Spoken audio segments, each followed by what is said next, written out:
태양계의 구성에 대해서 오늘 배우겠습니다. 태양계. 자, 태양계의 구성. 여기 뭐 달력 같은 거 있네, 달력. 달력에 이제 일, 월, 화, 수, 목, 금, 토 있네. 그러니까 말하자면 행성으로 이제 태양계 구성원들로 지금 달력이 구성되어 있네요. 자, 태양계는 이제 태양이 사실 엄청 커요. 태양이 엄청 크고 중력도 엄청 세서 수금지와 목토천에 이런 거 합쳐봤자 얼마 안 돼. 목성은 좀 클 수도 있는데 이런 거 다 합쳐봤자 태양 질량의 한 1% 정도밖에 안 돼. 그 태양의 중력이 질량이 엄청 크기 때문에 지구는 이거 한 태양이 요만하면 지구 한 요만하고요.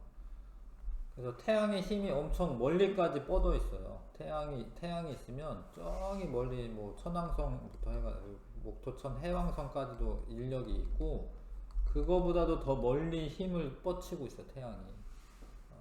그래서 이 태양의 영향을 받는 이런 공간들이 전부 다 태양계에 속합니다. 태양과 태양 주변을 공전하는 천체 및 이들과 영향을 주고받는 천체로 구성된 체계이다. 태양계의 중심에 태양이 있고 그 주변에 도는 행성들도 있고 행성은 좀 그래도 크기가 큰 거예요. 행성의 조건 태양 주변을 공전하며 모양이 둥근 천체. 그러니까 모양이 둥글려면 질량이 커야지 모양이 둥글어요. 사실 지구도 알고 보면은 뭐 에베레스트산 막 이렇게 높이 솟아있고 막 이러잖아요. 근데 멀리서 보면은 둥글게 보이죠. 이게 질량이 크면은 둥글게 보이거든요. 그러니까 모양이 둥글려면은 질량이 커야 돼. 그리고 자신의 공전 궤도 안에서 이웃한 천체 없이 지배적인 역할을 한다. 이게 무슨 얘기냐면 이제 이 수성 공전 궤도 안에는 수성이 뭐 최고야. 수성이 지배적으로 이제 있어. 수, 금, 지, 화성 뭐 그래. 근데 화성이랑 목성 사이에는 소행성대가 있어요. 근데 이 소행성은 좀 작아. 그래서 구형으로 둥글게 안 생겼어요. 이렇게 울퉁불퉁하게 생겼고 되게 여러 개가 있어. 되게 여러 개. 이런 건 행성으로 쳐주지는 않아. 태양을 돌아도. 목토, 천, 해. 옛날에는 명왕성도 쳐줬는데 명왕성은 알고 보면 달보다 작아요. 달만의 달. 작아 되게. 명왕성은 되게 작아요. 그래서 얘가 지배적인 역할을 하지는 못해요. 그래서 명왕성은 퇴출이 됐고 행성은 8개로 이제 8개로 하자고 이제 사람들이 회의를 해가지고 8개 여기까지만 행성을 합시다 라고 되어 있고 명왕성 뒤쪽에 또 다른 행성들 같은 애가 있어요. 근데 이런 애들은 작아가지고 외소행성이라고 불러. 외소행성. 그래서 이제 소행성도 있고 외소행성도 있어. 소행성은 더 작고 행성보다 좀 작은 애는 외소행성이고 소행성은 아예 그 원형이 안 돼요. 그냥 울퉁불퉁하게 생겼습니다. 외소행성은 태양 주변 공전하며 모양이 둥글지만 자신 공전 궤도 안에서 지배적인 역할을 하지 못하기 때문에 이런 애들은 이제 외소행성에는 명왕성이 있는 거죠. 그런 애들을 다 합쳐가지고 그런 애들이 있고 그 다음에 해성은 태양을 이렇게 원형 그러니까 원래 타원이긴 하지만 그래도 거의 원형에 가깝게 도는 애들은 행성인데 좀 크게 타원 궤도를 돌아요. 해성은 이렇게 그래가지고 이제 태양 주변에 올 때쯤 되면은 이 해성에 꼬리가 생겨요. 꼬리가 태양풍 때문에 꼬리가 생깁니다. 뭐 요런 건 해성. 위성은 행성 주변을 도는 애는 위성. 유성체는 별똥별 같은 거죠. 약간 부스러기 같은 애들. 요런 애들 다 합쳐서 태양계가 됩니다. 태양계는 태양 행성, 외소행성, 그 소행성, 해성, 위성의 달 이런 거는 위성이죠. 달. 유성체 이런 거 합쳐서 태양계가 됩니다. 태양은 태양계에서 유일하게 스스로 빛을 내는 천체다. 스스로 빛을 낸다라는 거는 이건 좀 나중에 알게 되겠지만 이런 거 이제 핵융합 반응한다라고 핵융합 반응. 핵융합 반응을 합니다. 그래서 에너지가 엄청 나와요. 근데 뭐 금성 이런 거 봐도 좀 반짝반짝해. 근데 그거는 태양 빛을 반사해서 보는 거예요. 얘가 스스로 빛을 내는 게 아니에요. 달도 마찬가지야. 달도 밤에 달 뜨면 되게 밝아요. 보름달 뜨면. 근데 걔가 스스로 빛을 내는 게 아니라 태양 빛을 반사하는 거예요. 우리가 볼 때. 스스로 빛을 내는 천체는 태양이 유일합니다. 그런 거를 이제 항성이라고도 해요. 항성. 여기다가 적어 놓을게. 요거는 이제 별이고 항성이 항성. 적어 놓으세요. 이렇게.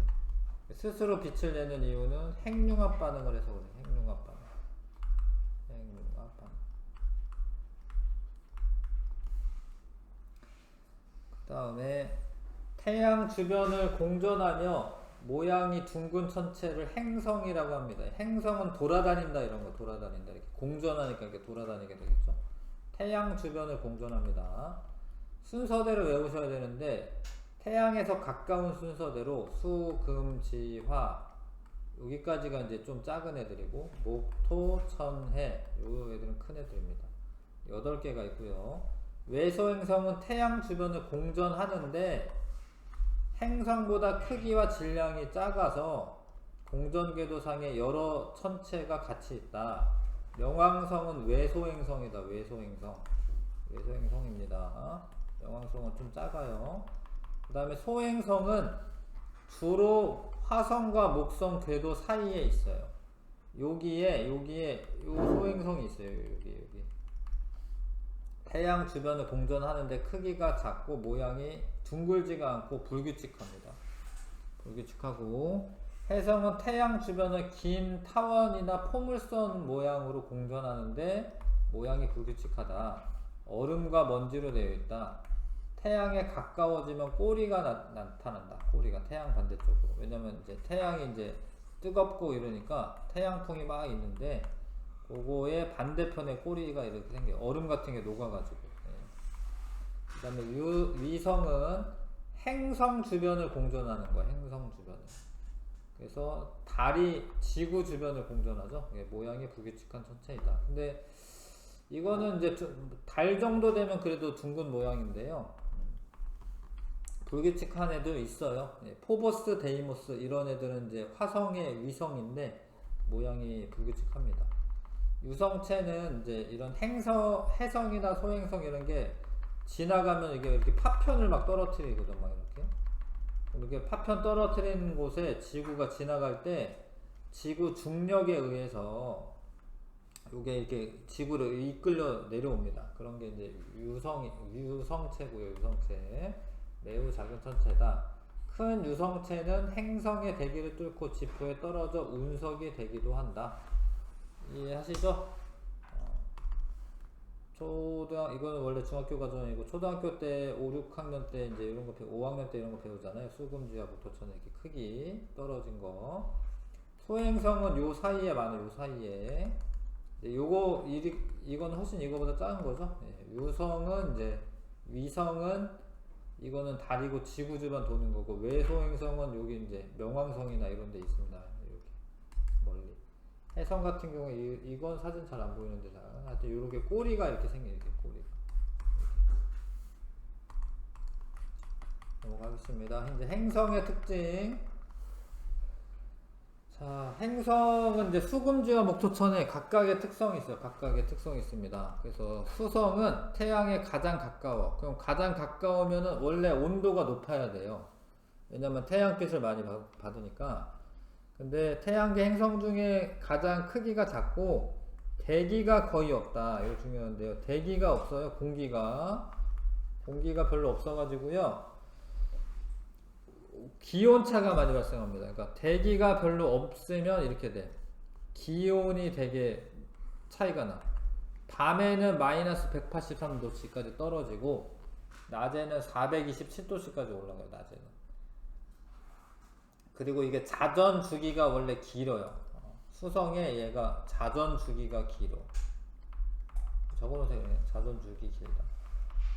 그러면 낮이 되게 길어요. 우리는 낮이 하루 24시간 중에 한 12시간 정도인데 수성은 막 몇십일 막 이렇게 되는 거야, 낮이. 수성의 자전 주기가 얼마지?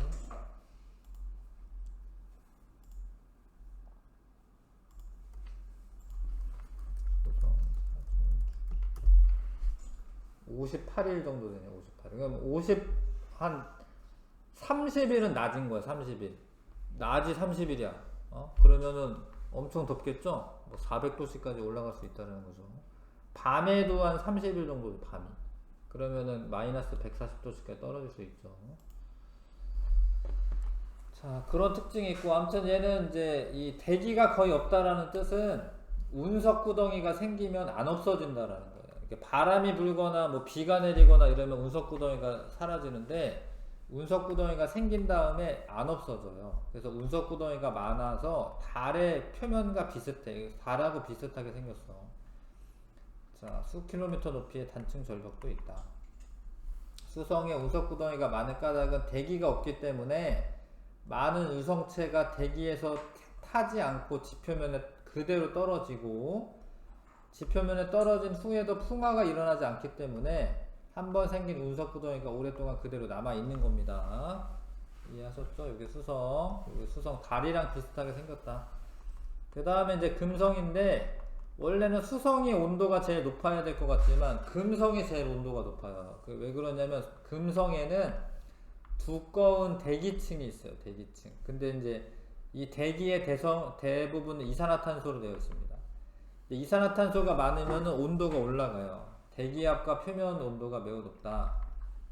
대기압이 90기압이다라는 거는 지구에서 1기압인데 금성에 내려가잖아? 그러면 90배의 압력을 받는 거예요. 그럼 못 살아요, 사실, 금성에서는. 금성에서 살 수가 없습니다. 그 다음에 이제 이산화탄소가 대부분인데, 이산화탄소가 많아지면 지구 온난화가 일어나는 것처럼 이렇게 온실효과 같은 게 생기기 때문에 한번 금성으로 들어온 그 열기가 빠져나가지 못해. 빠져나가지 못하니까 온도가 엄청 높아지는 거야. 470도씩. 그래서 수성보다도 금성의 온도가 더 높아요. 이산화탄소에 의한 온실 효과로 표면 온도가 470도씨이다. 그 다음에 두꺼운 대기층과 높은 온도 때문에 금성의 표면에는 용암이 흐른 흔적과 화산이 있습니다. 이게 이제 금성의 특징. 근데 금성은 지구랑 크기가 가장 비슷해. 크기 질량이 지구와 가장 비슷합니다. 크기가 한 0.9 정도 돼요, 지구에 비해서. 태양계 행성 중 지구에 가장 밝게 보인다. 이게 금성은 근데 언제 보이냐면 이게 초저녁이나 새벽에 보여. 새벽에 되게 반짝반짝 잘 보입니다. 샛별이라고 해요. 샛별. 뭔가 희망을 주는 별, 뭐 샛별이라고 하는데, 근데 알고 보면 엄청 지옥 같아요, 사실은. 여기에서 온도도 되게 높고 막 황산비 내리고 막 이렇습니다. 금성이고, 금성에 이제 사람들이 가장 가까워요. 또 지구랑도 가장 가까워. 그러니까 탐사를 보냈어. 근데 탐사 보냈는데 막 로봇 같은 거 다 망가지고 막 이랬어요. 여기 환경이 안 좋기 때문에. 그리고 난 다음에 이제 화성으로 이제 사람들이 이제 탐사를 자꾸 보내는 거죠. 그 다음에 지구는 이제 세 번째고요. 태양으로부터 적당한 거리에 떨어져 있기 때문에 태양계 행성 중 유일하게 표면에 액체 상태인 물이 존재한다. 이 말이 되게 중요한데, 이 액체 상태의 물이 존재하면은 그런 거를 이제 생명 가능지대다라고 얘기합니다. 쓰세요. 이게 생명 가능지대에 속한다. 액체 상태의 물이 존재해야지 생명체가 살 수가 있습니다.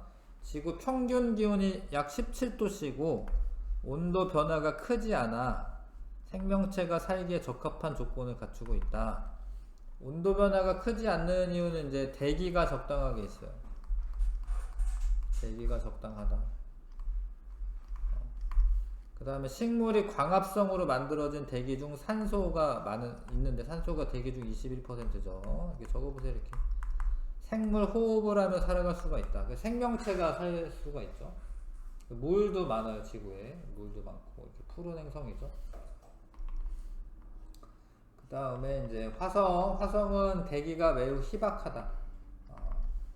그 다음 표면은 산화철이 많아 산화철이 많이 포함된 토양으로 덮여 있어 붉은색이다.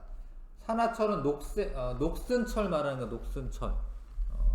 그래서 이렇게 붉은색으로 보이고, 여기 하얀색으로 있는 게 얘예요. 얘. 극관이라고 하는데, 극관은 이제 그 극지방에 있고요. 드라이 아이스랑 얼음으로 이루어진 흰색 극관이 있습니다. 드라이 아이스는 써놓으세요. 이게 고체 이산화탄소야. 이산화탄소가 너무 온도가 낮으면 이제 드라이 아이스를 얼을 수가 있거든요. 그 다음에 대기압은 0.007기압 밖에 안 됩니다. 그러니까 대기가 희박하죠. 그다음 위성이 있긴 해요. 위성이 포버스, 데이모스, 이게 두 개 있습니다. 예, 얘는 위성이 두 개가 있고, 표면 온도가 마이너스 80에서 마이너스 140이야. 이게 온도가 되게 낮지. 낮에는 약 20도씨까지 높아진다. 낮에는 요럴 때도 있나 보구나. 근데 평균적인 온도는 마이너스 80에서 마이너스 140이네. 마이너스 80이고, 밤에는 마이너스 140이고, 낮에는 그래도 좀 살만하네, 낮에는. 근데 뭐 대기도 희박하고 이러기 때문에, 뭐 그렇게 좋은 환경은 아니고, 과거에 물이 흘렀던 흔적이 있어요. 물이 흘렀던 흔적이 있어요. 지금 물이 많다라는 게 아니야. 물이 약간 있긴 해도 물이 지금 많지는 않아요. 극관은 여름에 작아지고 겨울에 커진다. 여기도 계절 변화가 있다라고 얘기합니다. 쓰세요. 화성에도 계절 변화가 있습니다. 계절 변화가 있다.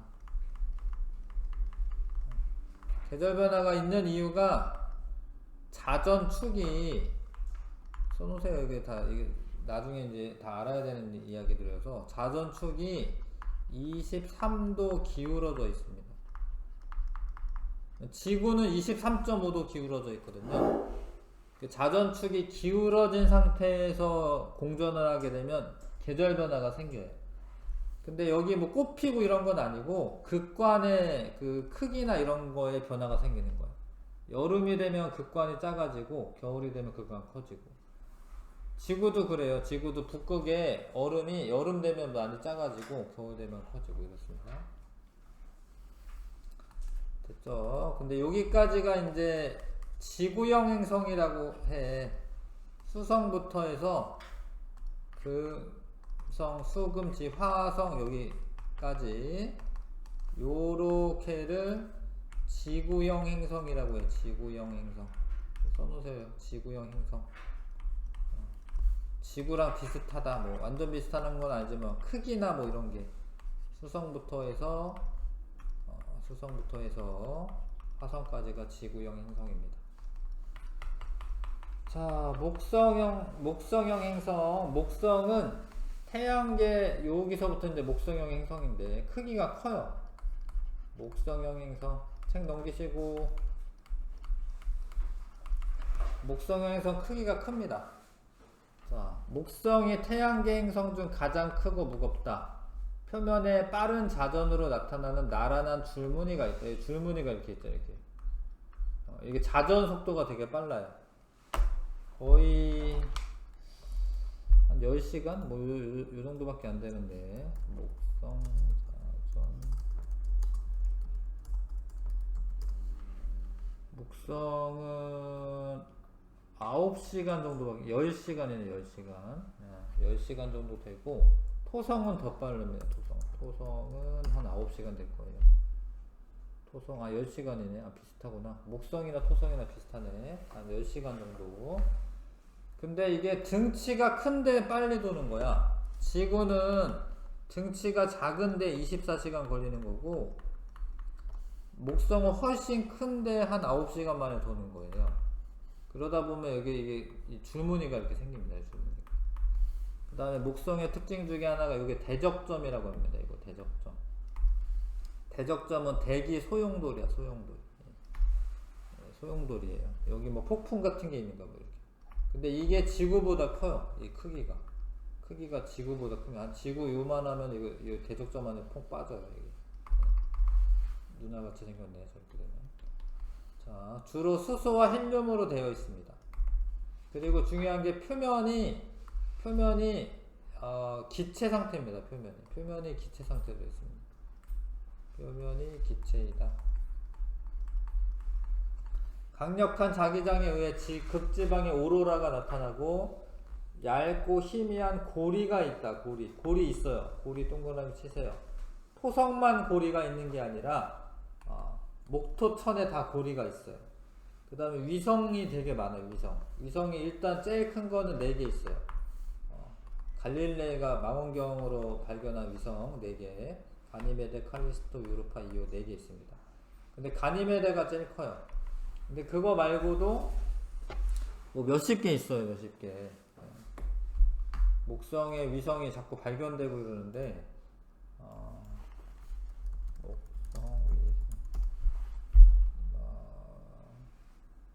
목성의 위성이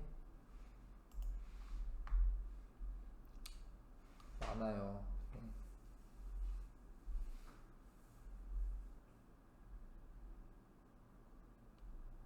95개 있어요. 95개. 예. 지구는 달 하나 있는데 목성은 95개나 있습니다. 자, 그런 게 목성이고, 그 다음에 이제 토성, 태양계 행성 중 두 번째로 큰데, 얼음과 암석으로 구성된 여러 개의 얇은 고리가 있다. 이 고리가 되게 화려하죠, 토성은. 토성은 얇다라고 되어 있지, 작은 건 아니고, 이제 이렇게 화려한 고리가 있습니다. 주로 수소와 헬륨으로 되어 있고, 기체 상태로 되어 있고, 얘도 자전 속도가 빨라서 나란한 줄무늬가 이렇게 생기고요. 태양계 행성 중 가장 모양이 납작하다. 이게 실제로 좀 이렇게 납작해. 얘는 좀 동그란데 얘는 좀 납작합니다. 이게 무른 행성인데 빨리 돌다 보니까 옆으로 좀 퍼진 거야. 태양계 행성 중 가장 많은 위성을 거느리고 있다. 뭐 거의 한 100개 넘겠네. 지금 목성이 95개였기 때문에 더 넘겠네요. 막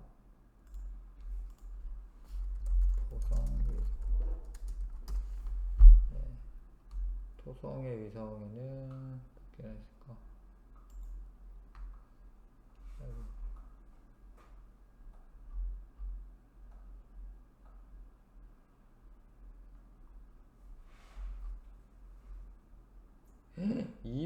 247개? 그렇게 많은 줄은 또 더 많았나?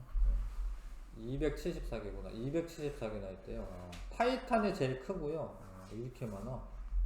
100개 넘는지는 몰랐네. 274개나 있네요. 오마이갓. 여기까지 이렇게 많고, 이렇게 됐고요. 천왕성은 지구 크기의 4배 정도 됩니다. 토성은 한 9배 정도 돼요. 지구의 한 9배 정도 되고, 목성은 한 11배 정도 되고요. 청록색으로 보이며 희미한 고리가 있다. 얘도 고리가 있어요. 그 다음에 자전축이 이렇게 누워져 있어요. 메테인 같은 게 많으면 좀 푸른색, 청록색으로 보이고, 자전축이 공전 궤도면과 거의 나란하다. 보통은 이렇게 자전축이 이렇게 세워져 있어서 자전을 이렇게 하면서 공전을 이렇게 하는데, 얘는 누워져 있어가지고, 이렇게 누워져 있어가지고 이렇게 굴러가듯이 공전합니다. 이렇게. 그 다음에 얘도 골이 있고요. 여러 개 위성이 있습니다. 그 다음 해왕성은 이제 행성 중에 가장 끝부분인데, 지구에서 태양 사이의 거리의 30배만큼 떨어져 있어요. 해왕성은. 그 다음에 얘도 이제 메테인이 있으면 청록색, 이런 색으로 많이 보이고, 대기 소용돌이인 대흑점이 있다. 요거는 대흑점이라고 합니다. 요거는 대흑점이라고 해요. 대흑점.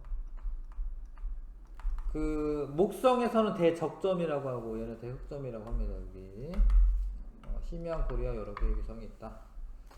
자, 그래서 여기까지가 이제 목성형 행성이 되는 거고요. 천왕성과 해왕성의 온도 분포와 대기 중 메테인의 농도 등을 고려하면 두 행성은 서로 비슷한 색이어야 한다. 하지만 해왕성은 천왕성과 달리 짙은 푸른색으로 표현되는데, 이는 보이저 이오가 촬영한 여러 사진을 합치는 과정에서 생겨난 오류였다. 그런 거였어? 진짜? 처음 알았네. 최근 연구 결과 천왕성과 해왕성은 색이 비슷하대요. 아, 요게 실제 색인가 보다. 아, 요거는 이제 이 사진을 합축하다 보니까 더 파란색이 됐구나. 천왕성은 해왕성보다 좀 더 두꺼운 안개층을 갖고 있어 더 밝게 보인다. 원래 한 요 정도 색깔이네요. 요 사진이 아니라. 그렇구나. 책을 잘 읽어두셔야지 상식이 쌓이네. 태양 주변에 공전하는 둥근 천체에는 행성과 둥근 거에는 외소행성이 있어요. 외소행성. 소행성은 둥글진 않거든요. 태양 주변을 공전하지만 모양이 불규칙한 천체는 소행성이 있어요. 소행성. 소행성과 외해성이 있다. 행성 주변을 공전하는 천체를 위성이라고 하고, 위성 대표적으로 달은 지구의 위성이고요. 태양계 행성 중에서 고리와 함께 많은 위성을 거느리고 있는 행성의 개수는 4개죠, 4개. 네. 목토천에는 다 위성수가 많습니다. 위성이 많아요.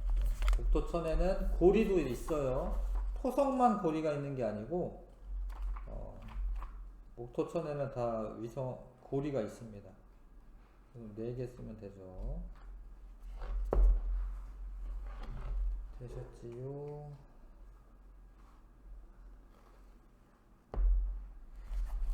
넘어가겠습니다. 행성 분류는 좀 이따 하고, 문제 조금 풀어볼까요? 행성 분류는 나중에 하고.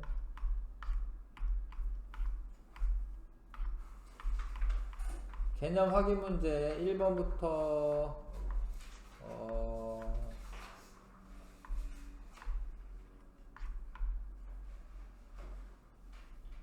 일단 6번까지 해볼게요. 네, 1번부터 6번까지.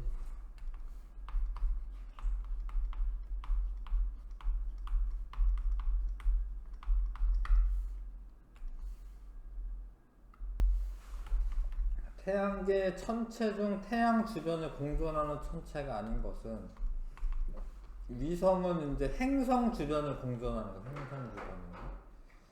그래서 1번이고요. 나머지는 다 태양 주변을 공전합니다. 자, 태양 중심으로 공전하는가? 아니요, 위성. 근데 나머지 애들 가운데 모양이 둥근 게 아니다. 근데 이때 소행성은 안 둥글어요. 소행성은 둥글지가 않아요.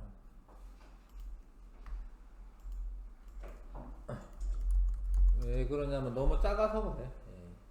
요렇게 소행성은 이렇게 생겼습니다. 이렇게 안 둥글잖아, 그렇죠? 더 커져야지 둥근 모양이 되는 거죠. 그 다음에 공전 궤도의 지배적인 역할을 하면 행성이라고 하는 거고, 그 정도까지는 아니면은 외소행성이라고 해요. 외소행성. 별로 안 커서 그런 거지. 그 다음에 목성인데 질량 가장 큽니다. 소용돌이 대적점이 있습니다. 이게 대적점이고요. 가로줄문이 나타납니다. 대부분 수소와 헬륨으로 이루어져 있고,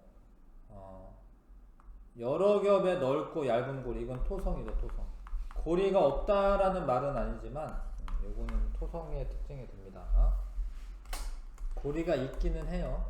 답은 5번 하셔야 되고, 극관이 있고 과거에 물이 흘렀던 흔적이 있다. A는 화성이고요.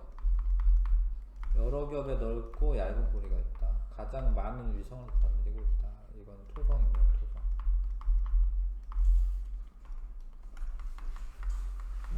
그 다음에 이산화탄소로 이루어진 두꺼운 대기가 있고 표면 온도가 매우 높다. 금성이고요. 이런 식으로 메테인도 있고 대흑점이 있다. 해왕성입니다. 목토천해. 해왕성입니다. 해왕성. 4번 하면 되고요. 그 다음에 이 순서들을 보셔야죠. 여기 목금지화 목토천해 이렇게 되죠. 그래서 A는 태양계 중 가장 작다. 수성이 가장 작고 B와 C는 크기, 질량, 표면 온도 모두 비슷하다. 여기까지는 비슷한 건데 표면 온도는 안 비슷해요. 답은 2번 하셔야 되고, 왜냐하면 금성의 표면 온도가 훨씬 높습니다.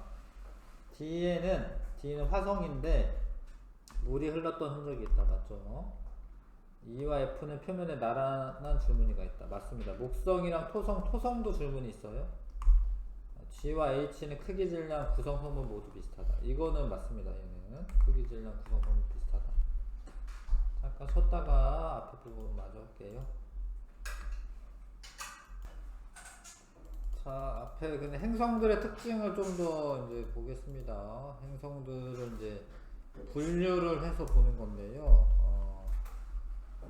쪽입니까? 101쪽인데 101쪽. 행성의 특징에 따른 분류가 있고 위치에 따른 분류가 있는데, 특징에 따른 분류는 뭐 물리적 성질, 뭐 물리적 특징 뭐 이렇게 얘기합니다. 물리적 특징은 크기, 뭐 밀도 뭐 이런 거를 말하는 거예요. 뭐 구성 성분 뭐 이런 것들을 말합니다. 그래서 크기, 질량, 구성 성분 등 이런 물리적 특징에 따라 구분해 보면 지구형 행성과 목성형 행성으로 나눌 수가 있고, 지구형 행성에는 이제 지구랑 특징이 비슷한 행성인데 표면이 고체로 돼 있어. 고체. 얘네들은 지구처럼 딱딱한 표면을 가지고 있고요. 근데 목성형 행성은 기체로 돼 있어요. 목성이나 이런 데는 사실 착륙할 수가 없어요. 여기 땅바닥에 있는 게 아니라 이게 기체로 되어 있어서 푹 꺼지는 거야. 그래서 이런 데는 사실 착륙할 수가 없습니다. 이런 행성에는. 아무튼 수금, 지화 이렇게 4개는 지구형 행성인데 상대적으로 크기와 질량이 작고 위성수가 적거나 없다. 그러니까 위성이, 이 둘은 위성이 없어요. 얘는 위성이 없고, 지구는 1개, 화성은 2개 있습니다. 이렇게 위성이 이렇게 있고요. 그 다음에 고리는 다 없어요. 그 다음에 표면이 주로 단단한 암석과 흙으로 되어 있다. 표면이 암석으로 되어 있다. 뭐 밀도가 크다. 뭐 이런 것도 써놓을게요. 밀도가 크다. 이렇게 적어놓으시고, 목성형 행성은 목성과 크기가 뭐 특징 뭐 이런 게 비슷한 건데 커요. 일단 얘네들은 상대적으로 크기가 크고 질량이 크다. 위성수가 많으며 고리가 있습니다. 고리가 다른 애들도 있어요. 고체 표면이 없고 수소나 헬륨과 같은 가벼운 기체로 이루어져 있다. 목성형 행성은 이렇습니다. 크기를 보면 이제 크기가 여기는 지구를 1이라고 봤을 때 0.38 얘가 제일 작고요. 0.95 얘는 0.53 지구 절반 정도밖에 안 되고, 근데 요런 애들은 11.2, 9.4, 4, 3.9 이게 크죠. 질량은 얘네들은 작고 얘네들은 크고, 위성수 얘네들 많고, 여기는 146으로 돼 있네. 아까 전에는 247로 돼 있었는데 그게 잘못된 건가? 너무 많은데 247은 너무 많은데 책에는 146으로 돼 있네요. 아까 인터넷에는 90으로 돼 있었죠, 그쵸? 아까 그게 좀 잘못된 것 같네. 인터넷에 있는 자료가 146개 정도 돼 있고 이렇게 많다. 2023년 기준이네. 그럼 이제 하나 더 발견됐을 수도 있겠다. 고리는 없고 얘는 있고, 표면 상태가 흙이나 암석이고 얘는 기체로 되어 있다. 자, 그 다음에 위치에 따른 분류. 위치에 따른 분류는 지구 궤도 안쪽에 도느냐, 지구 궤도 바깥쪽에 도느냐 이렇게 나눠요. 지구 궤도의 안쪽에 돌면은 내행성이라고 합니다. 내행성. 지구보다 안쪽 궤도로 도는 행성이다. 지구를 기준으로 태양 반대편에 위치할 수 없어 한밤중에는 관측할 수가 없다. 아까 선생님 얘기 잠깐 했는데 새벽녘에나 아니면은 초저녁에는 관측할 수가 있어요. 그러니까 왜 그러냐면 이제 지구가 이렇게 도는데 이 안쪽에 수성이랑 금성이 있는 거거든요. 태양 반대편에 있어야지 한밤중에 보이는 거. 한밤중에 여기 지구면 태양 반대쪽에 있어야지 한밤중에 보이지. 근데 요 애들은 다 여기에서만 이렇게 도니까 이렇게 뭐 이렇게 잠깐 해가 졌을 때 새벽이나 아니면은 뭐 새벽이나 저녁 때만 보이는 겁니다. 이런 애들은. 그다음에 외행성은 지구 바깥쪽 궤도로 도는 건데 화성부터입니다. 화성부터. 그래서 바깥쪽에 돌면은 한밤중에 남쪽 하늘을 관측할 수도 있어요. 화, 목, 토, 천, 해. 초저녁부터 새벽까지 관측할 수가 있다. 자, 이게 가끔 별 보다가 저게 별인지 행성인지 이렇게 판단하는 방법이기도 한데, 행성은 별처럼 깜빡이지는 않는다. 이게 깜빡이는 이유가 별은 이제 점발광이라고 하는데, 점발광. 예, 요런 애들은 이제 면발광이라고 하는데, 하여튼 이 별이 이렇게 별빛이 오다가 대기를 통과하면서 이게 굴절이래, 굴절. 그러면서 반짝반짝 이렇게 빛나는 건데, 얘는 면발광이어가지고 그게 반짝반짝 하질 않습니다. 여러 개가 같이 보이는 거기 때문에. 그래서 별빛은 지구 대기를 통과할 때 대기 흔들림에 따라서 깜빡이는 것처럼 보입니다. 근데 행성은 깜빡임이 거의 없다. 그 까닭은 멀리 떨어진 별을 보는 면적이 아주 작아서 점처럼 보이지만, 비교적 가까운 행성은 별보다 보이는 면적이 넓어가지고 대기의 영향을 덜 받기 때문이다. 이해하실까요? 그러니까 보는데 좀 반짝반짝 한다 이러면 별이고, 그냥 가만히 있다 그러면 행성일 수 있어요. 행성.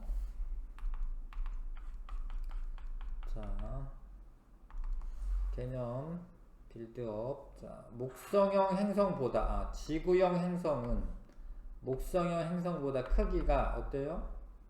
작아요. 지구형 행성은 위성수가 어떻게 적으며 고리는 어떻게 돼? 없다. 태양계에서 지구보다 안쪽에 도는 행성을 내행성, 지구보다 안쪽에 도는 행성은 내행성, 지구보다 바깥쪽 궤도를 도는 행성은 외행성이라고 한다.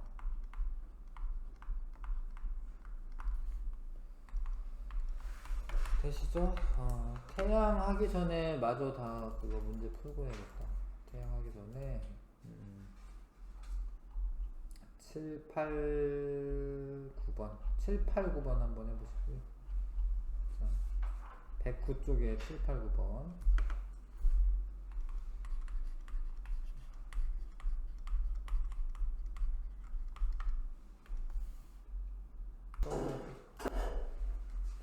태양계에서 지구형 행성과 목성형 행성에 대한 설명으로 옳은 것은 지구형 행성은 모두 위성이 없다. 아니죠. 지구도 위성이 하나 있고요. 화성도 위성이 있습니다. 행성의 물리적 특징에 따라 분류한 것이다. 이게 맞고요. 지구형 행성은 목성형 행성보다는 작지. 그다음 목성형 행성은 지구형 행성보다 크죠. 반지름도. 목성형 행성의 표면은 암석으로 이루어져 있는 게 아니라 지구형 행성이 암석으로 이루어져 있죠. 그 다음에 답은 2번. 자, 요거는 이제 그래프 보고 하는 건데, 반지름이 크고 질량 큰 애가 목성형 행성이고, 반지름 작고 질량도 작은 애가 지구형 행성입니다. 고리가 있는 것은 B다. 맞죠? 위성수는 B가 A보다 많다. 맞죠? A의 표면은 주로 암석으로 되어 있다. 목성형 행성은 암석으로 되어 있는 게 아닙니다. 아니구나. 지구형 행성이구나. 맞네요. 이건 B는 대부분 기체로 이루어져 있다. 맞고, A가 지구형, B가 목성형이니까 틀렸죠. 5번 답이고. 자, 이거는 이제 이것도 그래프를 해석하는 건데, 지금 얘가 어떤 물리량이라고 되어 있지는 않네요. 근데 대충은 우리가 알 수 있는 게 질량과 반지름 중 하나인데, 요게 반지름이죠. 반지름의 12배, 뭐 11배 이런 거거든요. 질량이죠. 이게 질량. 질량은 사실은 이제 원래 세제곱비에 해당합니다. 밀도가 똑같았을 때는. 어찌됐건 이제 질량은 이렇게 300배나 많이 나가고 이럴 수 있어. 반지름은 한 12배 정도 되는 거고요. 그래서 질량, 반지름 순으로 써 있어야 되고, 목성은 질량과 반지름이 가장 크고, 가와 나를 바탕으로 태양계 행성은 두 개의 집단으로 분류할 수 있죠. 왜냐면 작은 거, 큰 거, 이렇게. 니온 디귿 5번 하시면 됩니다. 되셨죠? 그 다음에 태양에 대해서 태양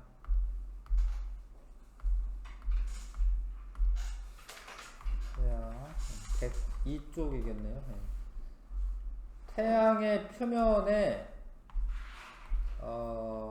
흑점이라는 거랑 쌀알무늬라고 하는 게 있습니다. 태양은 표면 온도가 한 6000도씨 정도 되는데 태양의 표면을 광구라고 불러요.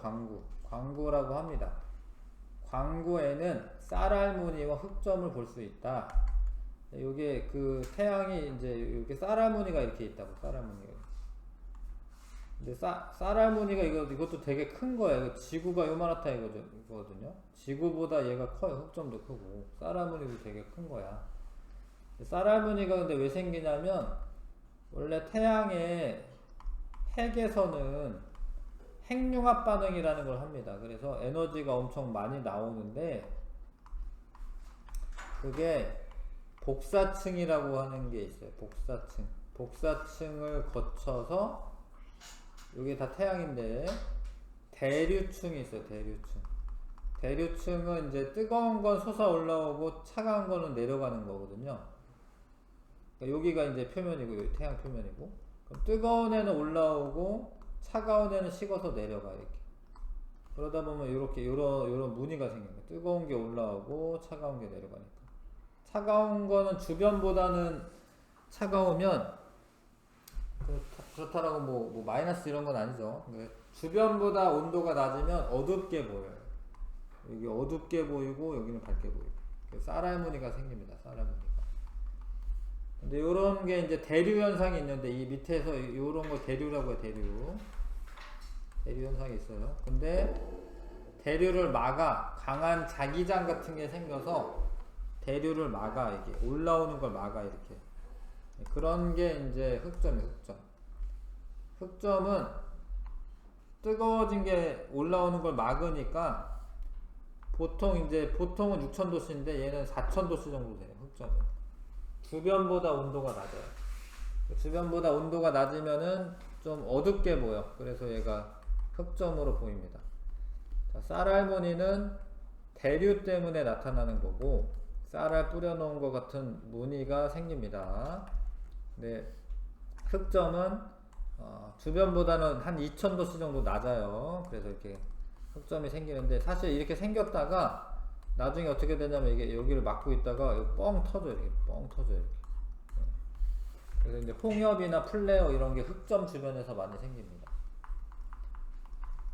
흑점을 관찰할 때는 직접 눈으로 볼 수는 없어요. 그래서 간접적으로 여기에다가 이제 어떤 판 같은 거 놔두고 그럼 태양빛이 와서 여기 흑점이 이렇게 보입니다. 요건 잘은 안 보인다. 여기 흑점 같은데 흑점이 보입니다. 그 흑점을 관찰해 보면 이렇게 돼요. 흑점이 지구에서 봤을 때 지구에서 사람이 보는 거야. 지구에서 여기 보면 요쪽이 동쪽이고 남쪽 하늘 보는 거죠. 남쪽 보고 있는 건데 지구에서 봤을 때 동에서 서로 이동을 해요. 이렇게 흑점이 이동하는 걸 뭘 의미하는 거냐면 흑점은 이제 태양이 자전한다라는 걸 알려주는 거야. 흑점이 이동한다라는 것은 태양도 자전하는구나 그런 거 알려주고 자전 속도가 한 27일 정도 됩니다. 27일 정도. 네. 자, 여기까지가 이제 광구야. 광구는 표면을 말하는 거죠. 표면. 근데 태양 주변에 이제 대기층이 있어요. 이게 대기층. 태양 주변에 표면도 있고 대기층이 있습니다. 대기층은 평상시에는 안 보여요. 왜냐면 태양이 너무 밝으니까 보기가 어려워요. 그래서 일식 때, 개기 일식이 되면 여기 달이 지금 가려져 있는 건데 개기 일식이 되면은 보여요. 이렇게 보입니다. 이렇게 멀리까지 뻗어나와 있는 건 코로나라고 하고 태양 표면에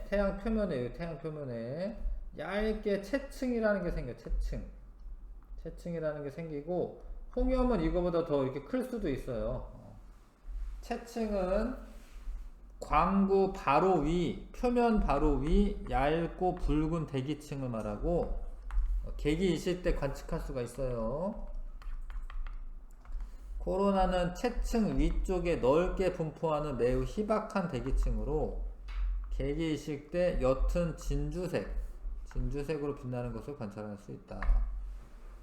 두께는 이제 코로나 같은 경우에 이제 수십만 킬로에서 수백만 킬로미터 정도 되고 온도가 100만 도씨 이상으로 매우 높다. 표면은 6000도씨인데 코로나는 온도가 되게 높아요. 밀도가 작아서 그렇기도 한데 아무튼 코로나는 밀도가 되게 작습니다. 그 다음에 홍염은 온도가 높은 물질이 채층 위로 솟아오르는 현상으로 이게 뭐 불기둥 같은 거 흑점 주변에서 발생한다. 홍염 불꽃 모양이나 고리 모양으로 되어 있고 홍염의 온도는 약 10,000도씨 정도고 광구나 채층보다 온도가 높다. 근데 이렇게 했다가 이렇게 홍염이 이렇게 생긴다고 이게. 근데 플레어는 폭발이야, 폭발. 홍염은 불기둥이에요, 불기둥. 근데 얘는 폭발. 짧은 시간 안에 많은 양의 물질이 방출되는 현상이다. 여기 흑점 부분에 있다가 얘가 꽝 터진 거예요, 이렇게. 네. 그럼 이게 터지면, 만약에 이게 터지는 게 지구 쪽을 향하고 있다. 그럼 지구에도 영향을 줍니다. 태양의 활동이 지구에 영향을 줘요. 태양의 활동은 흑점의 개수에 따라서 활동이 활발하거나 안 활발하거나 이렇게 나눌 수가 있는데 흑점 수가 많으면은 극대기라고 해서 태양 활동이 활발한 거예요. 그러면 이제 얘가 활발하잖아. 그러면 코로나도 커지고, 요 코로나 있죠. 코로나도 커지고 홍염이나 플레어도 자주 나타납니다. 근데 이게 몇 년 주기냐면 11년 주기야, 11년 주기. 다 관측을 해봤어, 사람들이. 11년마다 극대기가 나타나더라. 아시겠어요? 근데 그러다가, 요즘이 이제 여기 11년 더하면은 대략, 뭐 23년, 요즘이 극대기야, 요즘이 극대기예요, 태양 극대기. 활동이. 그다음 태양 활동이 지구에 미치는 영향. 태양풍이 강해지면서 극지방에 오로라가 자주 발생한다. 자기 폭풍이 발생하여 장거리 무선 통신이 끊어지거나 송전 시설이 고장나 대규모 정전이 일어날 수도 있다. 뭐 그랬었던 적도 있습니다. 실제로 위성 위치 확인 시스템 통신 오류가 생기기도 하고 인공위성 구성 부품이 파손될 수도 있습니다. 북극 지방이 하늘길이 막힐 수도 있으며 태양풍이 너무 세서 그럴 수 있겠네요. 우주에서 활동하는 우주 비행사가 더 많은 태양 방사선에 노출될 수 있습니다. 11년 주기로 극대기와 극소기가 나뉘어집니다. 태양 표면의 광구라고 하는데 광구에는 쌀알무늬와 쓰세요. 쌀알무늬. 그 다음에 뭐였나요?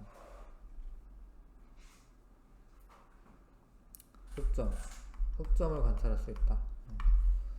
흑점 부근에 짧은 시간 동안에 많은 양의 에너지 물질이 방출되는 폭발을 플레어라고 합니다.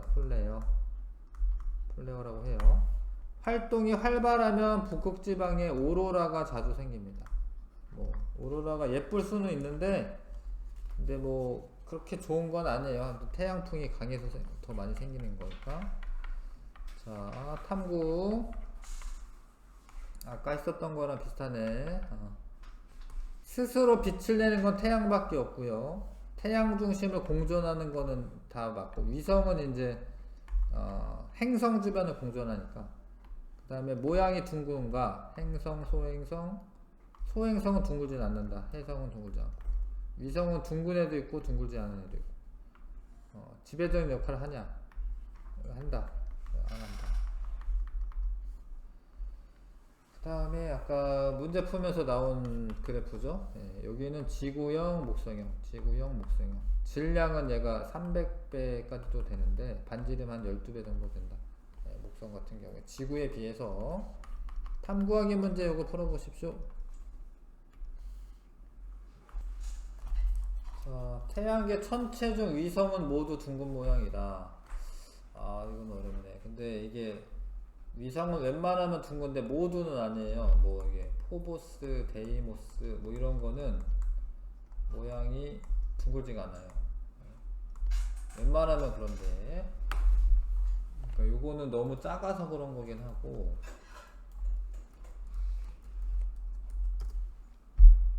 이렇게 생겼어요. 화성의 위성은 이렇게 두 개 있는데 이렇게 생겼어요. 이렇게.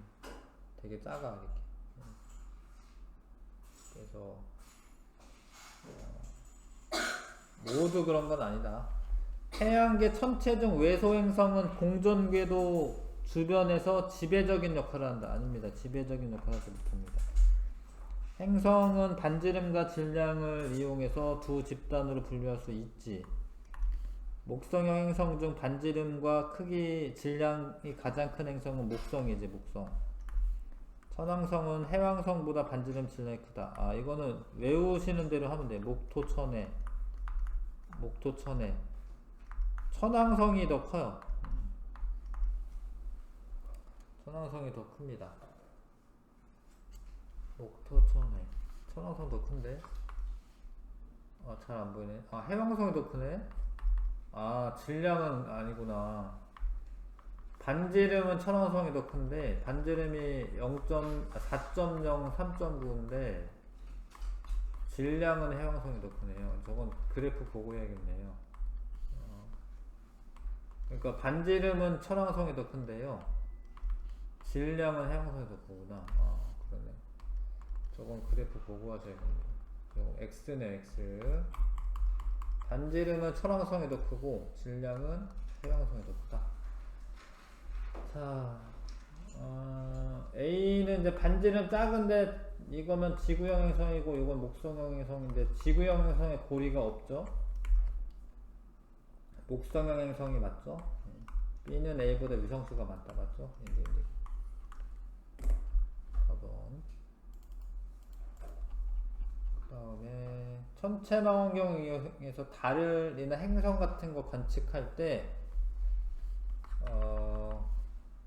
이게 지금 거꾸로 보이는 이유는 이게 뭐 갈릴레이식 망원경이기 때문에 그렇긴 하고, 설치할 때는 밑에서부터 삼각대 설치하고 가대라고 있어요. 장치대 요거 설치하고 균형추 매달고 경통을 끼우고 그 다음에 뭐 파인더를 이 경통이랑 이렇게 나란하게 배열해서, 파인더는 좀 배율 작은 거거든요. 파인더는 배율이 작아요. 그 다음에 이제 저반연주를 보면 됩니다.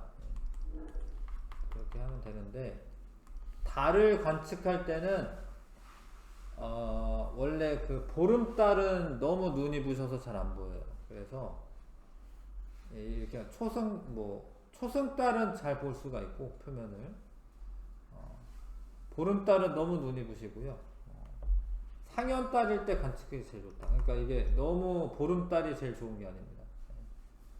그리고 목성이랑 위성, 목성을 망원경을 볼 수 있거든요. 그 목성에 위성이 있는 걸 확인할 수 있습니다. 어디 천문대 가서 본 적 있긴 한데 이렇게 볼 수 있습니다. 이 정도로도 볼 수 있어요. 이 정도 크기 망원경으로도. 자, 삼각, 여기는 좀 내용을 좀 잘 모를 것 같아서 같이 풀겠습니다. 삼각대 넓고 평평한 장소에 설치하는 게 맞고, 파인더 정렬할 때 파인더를 먼저 관측하려는 천체로 향하도록 한 뒤 경통을 조절한다. 이거는 아닌 것 같은데. 그러니까 경통에다 파인더를 끼는 거기 때문에 뭐 이렇게 될 수는 없고요. 천체 망원경으로 보름달을 관측할 때 경통 앞부분을 가리고 관측한다. 아니, 맞아요. 왜냐면 보름달은 너무 밝아가지고 그렇습니다. 그 다음에 천체 망원경으로 위성 관측할 수 없다라고 되어 있는데 있어요. 보입니다. 위성.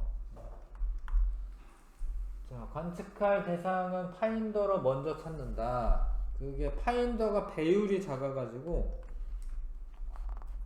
파인더를 먼저 찾는 게 맞고요. 천체 망원경으로 달의 분화구를 관찰할 수 없다. 있어. 경통의 파인더와 접안 렌즈 등 부속 장치를 모두 연결한 뒤 균형추를 맞춘다.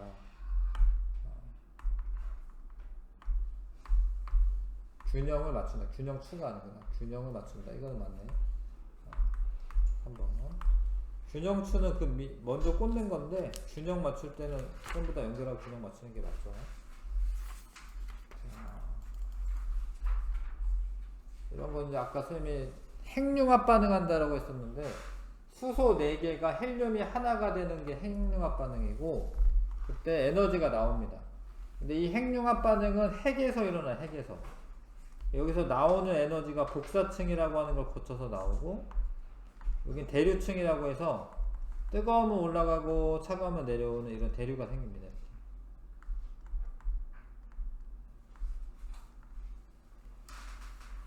대류층에 이때 대류층이 있으니까 쌀알무늬가 생기는 거고 이게 홍염이 이렇게 클 수도 있어요. 이렇게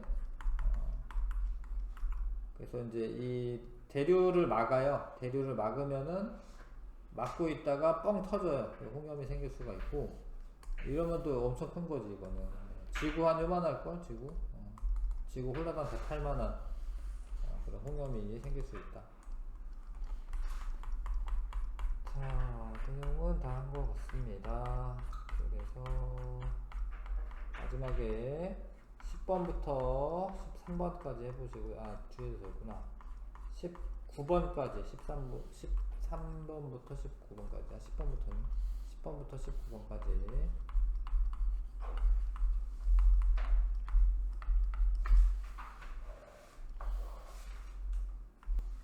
태양에 대한 설명으로 옳지 않은 거. 채층은 광구 바로 윗부분이고요. 붉은색으로 되어 있습니다. 태양계에서 스스로 빛을 내는 유일한 천체가 태양인 거 맞고 우리 눈에 보이는 태양의 표면을 광구라고 한다 맞고요. 흑점은 상대적으로 주변보다 온도가 낮은 곳이고 한 4000도씨 정도 됩니다. 쌀알무늬는 광구 아래에서 일어나는 대류 때문에 나타난다 맞고요.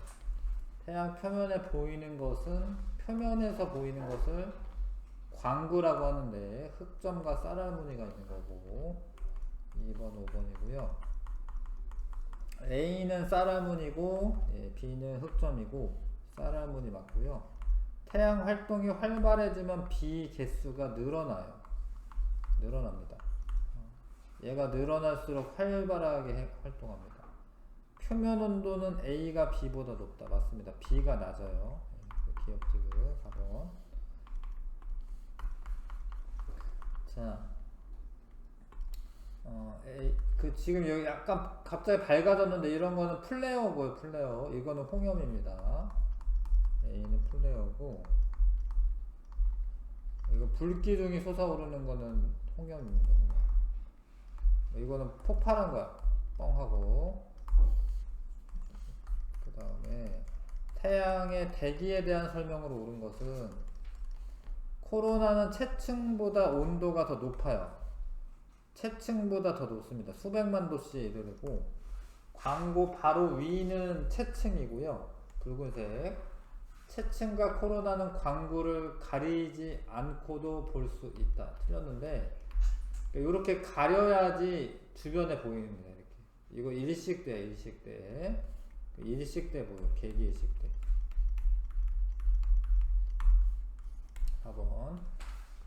4번입니다. 자, 그 다음에 지금 11년 주기로 흑점이 많아졌다 줄어졌다 하는데 A시기 이후 흑점 개수가 가장 많을 것으로 예상되는 시기는 그러니까 여기가 14년 정도니까 아까 얘기한 것처럼 요즘에 25년경 이때가 흑점 극대기야. 요즘 흑점 극대기야. 근데 좀 줄어들고는 있는 추세네. 하여튼 요즘이 흑점 극대기는 맞아요. 그 다음에 3번이 답이고요. A 시기에 태양에서 나타나는 현상, 흑점 극대기일 때는 코로나가 넓게 발달하고 홍염도 자주 발생합니다. 홍염 플레어. 근데 이거보다 플레어 적게 플레어 많이 발생하죠. 기형주니까 4번인데 2010년도를 보면은 극속이네. 2010년도에는 극속이니까 플레어 잘 발생 안 하죠. 그래서 2010년도보다는 많이 발생하죠. 4번 답이고요. 그 다음에 이거 코로나인데 얘 코로나입니다. 얘 코로나가 크면은 흑점의 극대기고 코로나가 적으면 극속입니다. 그래서 이거 맞는 거고 개기 이식 때 관찰할 수 있다 맞고요. 활동은 가시기가 더 활발하다 맞고요. 오로라 가시기에 더 자주 발생한다 맞습니다. 장거리 무선통신 오류는 가시기에 발생할 확률이 높습니다. 태양의 영향 때문에 무선통신이 잘 안되는 거야. 막 지지직 거리는 거예요. 태양 주변에서 일어나는 강력한 폭발인 플레어는 흑점 주변에서 잘 일어납니다. 흑점 주변에서. 태양 폭풍이라고도 하는데 플레어가 발생하면 지구의 자기장에 큰 변동이 생긴다. 오로라는 태양이 방출하는 입자의 흐름인 태양풍이라고 해요. 태양풍. 태양풍이 지구 대기와 부딪히면서 빛을 내는 현상이다. 2번 흑점 극대기 때는 태양풍도 더 활발하게 되는 거예요. 오로라도 더 활발해지고 태양의 활동이 활발할 때 태양이 활동이 지구에 미치는 영향으로 옳지 않은 것은 인공위성 고장날 수 있고 송전시설 영향받지 않는다 틀렸고 장거리 무선통신 오류 발생할 수 있고 고緯도 지역에 오로라가 더 많이 발생하고 우주인이 더 많은 태양 방사선에 노출될 수 있다. 이거는 다 맞죠. 송전시설이 고장날 수 있어요. 답 2번. 실력 강화 문제도 4번까지 한번 해보시고요. 1, 2, 3, 4번.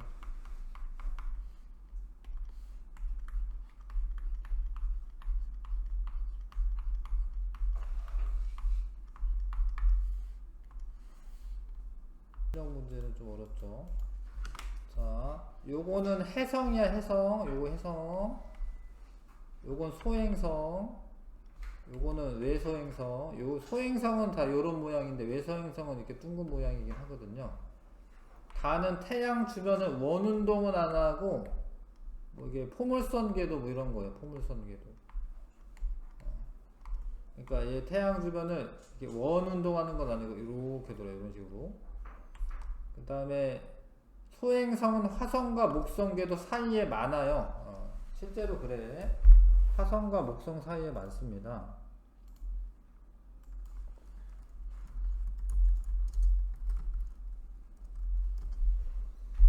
이거 봐봐요. 여기 보시면 소행성이 여기가 이제 마스가 화성이죠. 예.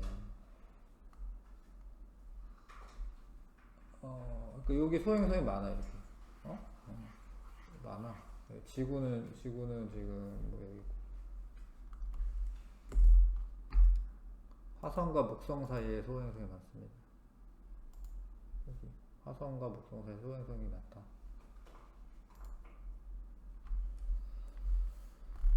그래서 요것도 맞고요. 니은 맞고요. 다의 공전궤도 주변에 여러 천체가 같이 있다. 이것도 맞는 거예요. 그러니까 지배적이진 않고 뭐 카론 뭐 이런 게 있어요. 목성 궤도에 뭐 다른 것들도 있습니다.